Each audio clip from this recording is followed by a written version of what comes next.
मित्रांनो, आज आम्ही फॅमिलीबरोबर जाणार आहे कीर्तन बघण्यासाठी, ऐकण्यासाठी, पांडुरंगांच्या भक्तीमध्ये लीन होण्यासाठी.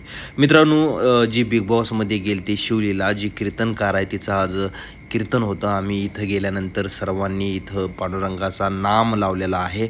मित्रांनो, दादा इथं फॅमिलीबरोबर फोटो काढण्यात मग्न आहे आणि ही किती सुंदर अशी कमान आहे बघा, तुम्हाला दिसत असेल गोल्डन कलरची. खूप माणसं आलती इथं मित्रांनो. मी देखील थोडासा नाम लावलेला आहे. मित्रांनो, इथं येऊन खूप आनंद वाटलेला आहे. चला तर मग तुम्ही कीर्तनकारचं कीर्तन ऐका. लोकांचं काय त्याच्यामुळं ट्रान्सपरंट असतं बरं. पुरुष मंडळी जे आहेत ते ना आज जास्त आले. गेली 5 वर्ष मी त्यांच्यामुळेच येते, दुसरं काहीच कारण नाही मला. लाडकी बहीण माझ्या नंतर आली. सगळ्यात पहिल्यांदा लाडकी बहिणीच्या नारी नेने भगवंत दिसते राहावं भक्ती ते कोणी देवाचं. 4 वर्षाच्या किती गोंडस देखणी ज्ञानोबारांचं स्वरूप असणारी मुलगी होती. अरे ऐकलं ना तरी अंगावर काटा आला. विचार केला मुलगी म्हणून जन्माला आलो, याच्यातच चुकलं की काय?